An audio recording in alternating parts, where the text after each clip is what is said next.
Hello class 12, कैसे हो आप सब। आज के सेशन में हम डिस्कस करेंगे बिजनेस स्टडीज का चैप्टर 4 प्लानिंग, उसकी केस स्टडी में जहां से क्वेश्चन बनकर आएंगे वो सारी केस स्टडी मैंने इस वीडियो में कवर की है। तो आप लोग वीडियो को देखो। Chapter first, chapter second, chapter third के वीडियोस ऑलरेडी मैं अपलोड कर चुकी हूँ, जहां से केस स्टडी आने के चांसेस सबसे ज्यादा हैं। ठीक है, तो अगर आपने वो नहीं देखे हैं तो देख लो, सबके लिंक डिस्क्रिप्शन में दे दूंगी। प्लीज केस स्टडी को बिल्कुल भी अवॉइड मत करना। केस स्टडी एक ऐसा पोर्शन आपके एग्जाम में आपको देखने को मिलेगा जो आपके मार्क्स बहुत अच्छे लेकर आने में आपकी हेल्प करेगा। ठीक है, चलो फर्स्ट क्वेश्चन के साथ में स्टार्ट करते हैं। क्या दिया हुआ है? State any 3 points of importance of planning function of management. Planning function की कौन से ऐसे 3 इम्पोर्टेंस बतानी है आपको। अब देखो इसमें मैं डायरेक्ट आंसर की साइड बढ़ रही हूँ। पहले तो दूसरी चीज ये कि आप कोई सी भी 3 लिख सकते हो। ठीक है, जो भी आपको इम्पोर्टेंस याद आ जाए वो लिख देना। मैंने इसमें जो मुझे ठीक लगी वो लिख दिया। एक बार और एक चीज और बता देती हूँ। आप एक्सप्लेनेशन तभी लिखेंगे जब आपसे एक्सप्लेनेशन मांगा जाएगा, क्योंकि आपके सिलेबस में स्पेशली मेंशन किया हुआ है कि आपसे इस बार एक्सप्लेनेशन मांगा जाएगा, इसलिए मैंने यहाँ पे ये एक्सप्लेनेशन भी ऐड किया है। अदरवाइज अगर आपसे एक्सप्लेनेशन ना मांगा जाए तो आप एक्सप्लेनेशन मत लिखिएगा, सिर्फ हेडिंग्स लिखना। ठीक है, देखो हमसे पूछ रहे हैं यहाँ पे कि 3 इंपॉर्टेंस बतानी है प्लानिंग फंक्शन की। तो फर्स्ट इंपॉर्टेंस मैंने यहाँ पे लिखा हुआ है, reduce the risk of uncertainty. Planning क्या होता है? प्लानिंग जो हम करते हैं वो फ्यूचर के लिए करते हैं, है ना। और जो प्लानिंग होती है, जब हम फ्यूचर के लिए बहुत अच्छे से प्लान करते हैं तो और वो रिस्क को और अनसर्टेनिटी को कम करता है, रिड्यूस करता है। जब आपकी प्लानिंग अच्छी होती है तो फिर आपका रिस्क कम हो जाता है। आपने पहले से अच्छा प्लान करके रखा हुआ है कि अगर मार्केट में डिमांड चेंज होगी तो मैं ऐसे काम करूंगी, मार्केट में सिचुएशंस चेंज होंगी तो मैं ऐसे काम करूंगी। जब आपकी प्लानिंग अच्छी है तो आपका रिस्क कम हो जाता है, आपकी अनसर्टेनिटी कम हो जाती है। सेकेंड पॉइंट यहाँ पे लिखा हुआ है, planning promote innovative ideas. Planning innovative ideas को प्रमोट करती है।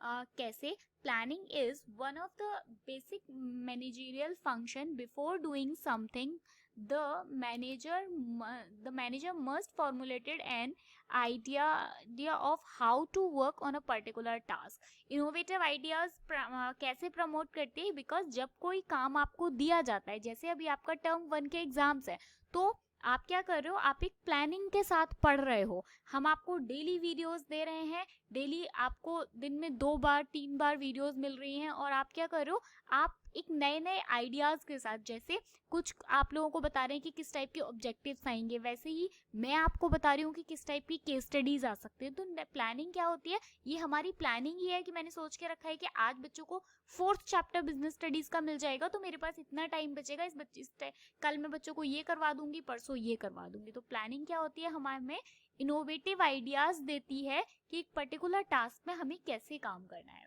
नेक्स्ट दिया हुआ है, अवॉइड ओवरलैपिंग इन वेस्टेज एक्टिविटीज। बिल्कुल, प्लानिंग क्या करती है? ओवरलैपिंग को और वेस्टेज एक्टिविटीज जो होती है, आपकी वेस्टफुल जो एक्टिविटीज होती है उनको अवॉइड करती है। जैसे फॉर एग्जांपल, अगर मैं एक एग्जांपल देती हूँ आपको कि अगर आप 4 फ्रेंड्स मिलकर कहीं बाहर जा रहे हैं, है ना, तो 4 लोगों ने एक अच्छे से प्लान किया हुआ है। जो आपका जो ए पार्टनर है या ए जो आपका फ्रेंड है, उसको आपने बोला हुआ है कि ओके हम चारों की टिकट्स आप ले लेना। बी को बोला हुआ है जो खाने पीने का सामान है वो आप ले लेना। सी को बोला हुआ है ओके हम सबके जो पासपोर्ट्स वगैरह हैं वो तुम अपने पास लेके आना। फोर्थ को बोला है ठीक है हम जो पूरा पैसे खर्च करेंगे, जो हमारा कलेक्शन का काम है वो आप कर लेना। तो ये क्या हो रहा है कि अब ऐसा नहीं होगा कि अगर आपकी प्लानिंग अच्छी है तो ऐसा नहीं होगा कि ए भी सबकी टिकट ले आया, बी सी और डी की, और बी भी ऐसा होगा कि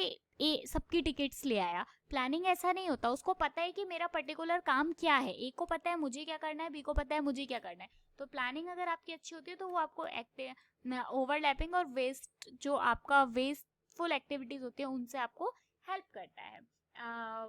नेक्स्ट क्वेश्चन की साइड बढ़ते हैं, क्वेश्चन नंबर 2 की साइड। क्या बोल रहे हैं? State any 3 limitations of planning. Planning की ऐसी 3 कौन सी लिमिटेशंस हैं जो कि आपको बतानी है यहाँ पे।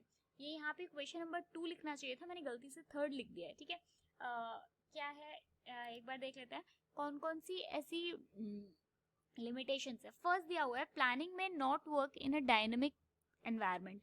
बिल्कुल देखो, मैंने अभी आपको एक चीज बताई कि प्लानिंग जो हम करते हैं वो फ्यूचर के लिए करते हैं। फ्यूचर किसी ने, हम सिर्फ फ्यूचर के लिए प्लान कर सकते हैं, एक हाइपोथेटिकल सिचुएशन सोच सकते हैं कि अगर ऐसा होगा तो हम ऐसा करेंगे। बट क्या किसी ने फ्यूचर देखा है? किसी ने फ्यूचर नहीं देखा, उन्हें नहीं पता कि फ्यूचर में एग्जैक्टली क्या होने वाला है। तो इसलिए क्या है, प्लानिंग एक डायनामिक एनवायरनमेंट में काम नहीं करता। The business environment is a dynamic nature. और जो बिजनेस एनवायरनमेंट होता है, जो बिजनेस होता है, वो कैसा होता है? डायनामिक नेचर में काम करता है। बिकॉज आपको नहीं पता कस्टमर्स की डिमांड कब चेंज होने वाली है, आपको नहीं पता मार्केट की पॉलिसीज कब चेंज होने वाली है, आपको नहीं पता गवर्नमेंट कब पॉलिसीज को चेंज कर देगी। ये सब चीजें आपको नहीं पता होती। तो ये एक प्लानिंग का एक आप कह सकते हैं एक ड्रॉबैक भी है। उसके बाद प्लानिंग रिड्यूस क्रिएटिविटी। बिल्कुल एग्जैक्टली बिल्कुल सही, प्लानिंग क्रिएटिविटी को रिड्यूस करता है, कम करता है। क्यों कम करता है? देखो, जैसे the top management undertakes planning the various activities. जो प्लानिंग होती है वो पूरी कौन करता है? टॉप मैनेजमेंट करता है। उस पे सबको काम करना पड़ता है वैसे जैसे उन्होंने बताया गया है। अब किसी के पास काम करने का कोई दूसरा तरीका है, ऐसा तो नहीं है कि काम करने का सिर्फ एक ही तरीका हो सकता है ना? किसी पर्टिकुलर टास्क को पूरा करने के काफी सारे तरीके हो सकते हैं, कोई दूसरे तरीके से काम करना चाहता है। बट द प्रॉब्लम इज कि जैसे टॉप मैनेजमेंट ने एक पर्टिकुलर प्लान आपको बना के दे दिया कि आपको इन पॉलिसीज के साथ काम करना है, तो आप दूसरे तरीके से काम नहीं कर सकते। तो प्लानिंग क्या करता है? क्रिएटिविटी को रिड्यूस करता है। नेक्स्ट दिया है planning involves huge cost. Planning क्या है? ज्यादा कॉस्ट को मतलब जब हम प्लान करते हैं तो उसमें कॉस्ट ज्यादा लगती है। ऐसा इसलिए बोला गया है कि the process of planning involves huge cost in term of time and money as detailed planning is based on the series of scientific calculation. जब आप प्लानिंग किसी साइंटिफिक कैलकुलेशन के हिसाब से करते हो, आपने सोचा हुआ है कि हम इन स्टेप से काम करेंगे, आपने एक प्लान बना लिया कि पहले हमें प्लान ए स्टेप को फॉलो करना है, फिर बी को, फिर सी को, देन डी को, फिर ई को। तो हमारी क्या है? कॉस्ट ज्यादा लग रही है। वहीं पर हो सकता है कि हम डायरेक्टली डी स्टेप पे भी जा सकते थे, बट क्योंकि हमें एक प्लान दिया गया है टॉप मैनेजमेंट के थ्रू, तो हमें क्या करना पड़ेगा? उसी प्लान को फॉलो करना पड़ेगा। तो ये तीन इसके मतलब हमने यहाँ पे लिमिटेशंस लिखी हैं। बाकी अगर आपके दिमाग में और कोई लिमिटेशंस है तो आप उनको बिल्कुल लिख सकते हो। ठीक है, चलो नेक्स्ट क्वेश्चन की साइड बढ़ते हैं। अगेन क्वेश्चन नंबर गलत। आप लोग प्लीज क्वेश्चन नंबर पे मत जाना। जब मैं आप लोगों के लिए पीपीटीज बना रही होती हूँ तो पता नहीं मतलब कैसे बाई गलती से हो जाता है, ठीक है, क्योंकि दिमाग ना बहुत सारी जगह चलता है इसलिए। चलो क्या दिया हुआ है? State any 3 features of planning. आपको प्लानिंग के 3 फीचर्स लिखने हैं। मैंने यहाँ पे 3 फीचर्स लिखे हुए हैं। फर्स्ट लिखा है प्लानिंग इज परवेसिव। मुझे लगता है कि ये चैप्टर इतना अच्छा चैप्टर है ना कि आप इसे बहुत आराम से कर पाओगे, बहुत अच्छे से, क्योंकि बहुत इंटरेस्टिंग चैप्टर है। तो बिल्कुल भी टेंशन लेने की बात नहीं है, ठीक है। फर्स्ट फीचर्स में मैंने लिखा है प्लानिंग परवेसिव है। Planning is not an special function. Planning कोई स्पेशल फंक्शन नहीं है कि जो केवल किसी एक काम के लिए किया जाएगा। प्लानिंग क्या है? प्लानिंग हर जगह होता है, यूनिवर्सल होता है। आप चाहे घर में हो, आप चाहे कहीं ऑफिस में हो, आप चाहे स्कूल में हो, आप चाहे हॉस्पिटल में हो, आप कहीं पे भी प्लानिंग को देख सकते हो। हर जगह प्लानिंग से काम होता है। आप चाहे टॉप मैनेजमेंट से बिलोंग करते हो, आप लेवल मिडिल से बिलोंग करते हो या लोअर से बिलोंग करते हो, हर लेवल पे आपको प्लानिंग देखने को मिलेगी। तो प्लानिंग कैसी होती है? परवेसिव होती है। देन सेकंड दिया हुआ है planning involves decision making. Planning में डिसीजन मेकिंग इन्वॉल्व होती है। Thinking to choose the best alternative among the various available alternatives. देखो एक चीज के लिए आपके पास बहुत सारे ऑल्टरनेटिव्स, बहुत सारे ऑप्शंस अवेलेबल होते हैं। जैसे अगर आपको आज भूख लग रही है तो आपके पास बहुत सारे ऑप्शंस हैं। आप चॉकलेट खा सकते हो, अगर आप कहीं बाहर हो तो आप चॉकलेट खा सकते हो, आप बिस्किट्स खा सकते हो, आप ब्रेकफास्ट खा सकते हो, आप कुछ और खा सकते हो, चिप्स खा सकते हो, कुरकुरे खा सकते हो। बट आप क्या करते हो? जिसमें आपका सबसे ज्यादा आपको सेटिस्फैक्शन मिलेगा, आप वो खाने के लिए प्लान बनाते हो कि चलो ठीक है मैं चॉकलेट ले लेती हूँ, बिकॉज चॉकलेट से मुझे सबसे ज्यादा सेटिस्फैक्शन मिलेगा। ठीक है, तो प्लानिंग क्या करती है? आपको डिसीजन लेने में हेल्प करती है, आपको बहुत सारे ऑप्शंस में से एक बेस्ट ऑप्शन चूज करने में आपको हेल्प करती है। दूसरी, planning is a primary function, ये आपको पता ही है, प्लानिंग एक प्राइमरी फंक्शन होता है, बिकॉज प्लानिंग के बाद बहुत सारे डिफरेंट के आपको स्टाफिंग करना है, ऑर्गेनाइजिंग करनी है, डायरेक्टिंग करनी है, कंट्रोलिंग करनी है, ये सब बाद में है, बट सबसे पहले आपको कोई काम करने के लिए क्या करना है, प्लानिंग करनी है। तो ये इसके 3 प्राइमरी फंक्शंस हैं, फीचर्स हैं, जो कि मैंने यहाँ लिखे हुए हैं। इसके बाद पढ़ते हैं नेक्स्ट क्वेश्चन की साइड। जब तक हम नेक्स्ट क्वेश्चन पे पढ़ रहे हैं, तब तक अगर आपने चैनल को सब्सक्राइब नहीं किया है तो सब्सक्राइब कर लो, बिकॉज आपका सहपाठी, मुझे ऐसा लगता है कि मैं पूरी कोशिश करती हूँ कि आपका टाइम वेस्ट ना हो, हम सिर्फ और सिर्फ पढ़ाई पर फोकस करें, ठीक है। चलो, क्योंकि अभी आपका एग्जाम टाइम है और ये आपके लिए बहुत इंपॉर्टेंट टाइम चल रहा है, ठीक है। क्या दिया हुआ है मैं पढ़ती हूँ एक बार यहाँ पे। अच्छा, एक बार पहले क्वेश्चन पढ़ लेते हैं, ठीक है। क्वेश्चन क्या दिया गया, यहाँ से क्वेश्चन है, the above situation in included two limitations of planning which lead the decline in its sales, ठीक है। आपको इसमें कोई 2 ऐसी सिचुएशंस दी गई हैं जिनमें से इस पूरे पैराग्राफ में एक सिचुएशन दी है जिसमें कि सेल कम हो रही है। आपको वो बताना है कि प्लानिंग ऐसी कौन सी लिमिटेशंस है इसमें प्लानिंग की जिसकी वजह से सेल कम हो रही है। पहले एक बार पैराग्राफ पढ़ते हैं। Superfine Rice Limited has a largest share of 55% in the market. Superfine Rice Limited है जिसका मार्केट में सबसे ज्यादा शेयर, मतलब कहाँ है, 55% मार्केट में इसका शेयर है। The company's policy is to the sale only for cash. Company की पॉलिसी के हिसाब से वो चावल केवल कैश में बेचते हैं। In 2015, for the first time, company's number 1 position in the industry has been trend because other company starting selling rice on credit also। मतलब 2015 में देखने को मिला कि जो दूसरी कंपनीज हैं वो क्या कर रही हैं कि राइस को, चावल को क्रेडिट पे भी बेच रही हैं, उधार में भी बेच रही हैं, कैश पे तो बेच रही हैं और उधार में भी बेच रही हैं। But the managers of superfine rice limited continued to rely on its previous tried and tested successfully plan which didn't work because the environment is not statistic, ठीक है। लेकिन जो कंपनी के सुपरफाइन राइस लिमिटेड के जो managers हैं वहाँ पे, वो क्या कर रहे हैं, अपनी पुरानी पॉलिसीज के हिसाब से ही वर्क कर रहे हैं, काम कर रहे हैं, और वो पॉलिसी उनकी काम नहीं कर रही है बिकॉज मार्केट की जो सिचुएशंस है, मतलब मार्केट का जो एनवायरनमेंट है वो वैसे चेंज हो चुका है। मतलब वो अभी भी कैश पर ही सामान बेच रही हैं, वो अभी भी जो राइस बेच रही हैं वो कैसे बेच रही हैं, कैश पर ही बेच रही हैं। This lead to decline in sale of superfine rice limited. और इसकी वजह से क्या हो रहा है, जो सुपरफाइन राइस लिमिटेड है उसकी जो सेल है वो गिरती जा रही है।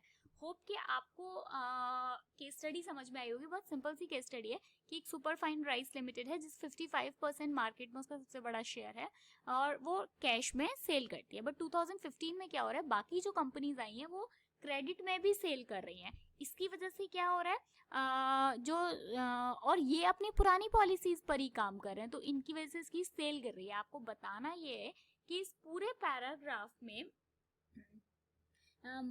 मतलब प्लानिंग की ऐसी कौन सी 2 सीमाओं, कौन सी 2 लिमिटेशन है, कौन सी 2 सीमाएं जो कि इसमें बताई गई हैं। तो आप, चलो मैंने ये रफ कर लिया ताकि मैं आपको टिक करके बता सकूं कि कहाँ से हमें पता चल रहा है हम केस स्टडीज के आंसर कहाँ से निकाल रहे हैं। अगर हम 2 लिमिटेशंस की बात करें तो पहली लिमिटेशन तो ये है कि इसमें क्या बताया गया है, but the manager of superfine rice limited continued to rely on its previous tried. मतलब जो मैनेजर्स हैं वो अपने पुराने वाले उससे ही काम कर रहे हैं, ठीक है, जो कि अब मार्केट में क्या है, जिसकी because the environment is not static. अब जो एनवायरमेंट है वो क्या है, वो चेंज हो चुका है, इसलिए उनकी जो सेल है वो वहीं की वहीं है, बढ़ नहीं रही है बल्कि उसमें कमी आती जा रही है। तो पहली चीज, पहला हो गया, प्लानिंग में not work in dynamic environment. Planning बदलते एनवायरनमेंट में काम नहीं करती। अगर एनवायरनमेंट बदल चुका है तो आपकी प्लानिंग भी चेंज करनी पड़ेगी, पहला। तो ये हो गया इसकी लिमिटेशन। दूसरी लिमिटेशन आप बोल सकते हो कि प्लानिंग, उन्होंने प्लानिंग किस हिसाब से की हुई थी कि मार्केट में सबसे बड़ा जो शेयर है वो किसका है, हमारा ही है भाई, ठीक है, 55% का। बट 2015 में दूसरी कंपनीज आ गई और उन्होंने एक नया तरीका अपनाया कि भाई हम क्यों कैश में ही केवल सेल कर रहे हैं, हम क्रेडिट को भी अपनाते हैं, हम क्रेडिट में भी सेल करते हैं, हम उधार में भी देते हैं।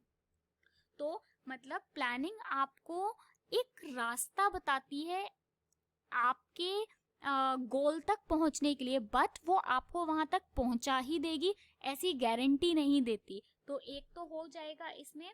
चलो मैं आंसर भी दिखा देती हूँ ताकि आपको और ज्यादा अच्छे से क्लियर हो जाए। फर्स्ट दिया गया है planning does not guarantee success. Planning आपको सक्सेस की गारंटी नहीं देती, सिर्फ आपको सक्सेस का रास्ता बताती है कि आप ऐसे ऐसे काम करते जाओ तो आपको सक्सेस मिल सकती है, बट गारंटी नहीं दे रही है। दूसरी चीज, planning may not work in dynamic function. Planning dynamic environment पे काम नहीं करती। ठीक है, चलो नेक्स्ट क्वेश्चन की साइड बढ़ते हैं। नेक्स्ट क्वेश्चन क्या दिया गया है देखते हैं एक बार। पहले एक बार क्वेश्चन पढ़ लेते हैं इसमें भी। Identify the type of one of the function of management maintain above which will help the companies acquire dominate position in the market। मतलब आपको इसमें बताना है कि ऊपर जो कुछ भी दिया गया है, प्रबंध के कार्य दिए गए हैं, मैनेजमेंट के जो फंक्शंस दिए गए हैं, उसमें से एक प्रकार की पहचान करें जो कंपनी को बाजार में जो उनका जो वो जिस पोजीशन पर वो पहुंचना चाहते हैं उसमें उसकी हेल्प करेगा। ठीक है, कंपनी जिस पोजीशन तक पहुंचना चाहती है उसमें उसकी हेल्प करेगा। मैनेजमेंट का ऐसा कौन सा फंक्शन है? चलो पढ़ना स्टार्ट करते हैं। क्या दिया हुआ है? Lakshmi chemical limited soap manufacturing company wanted to increase its marketing share from 30% to 55% in a long run. A recent report submitted by the research development department of the company had predicted a growing trend of herbal and organic products. Okay, Lakshmi chemical limited है जो कि साबुन बनाती है, साबुन manufacturing करती है।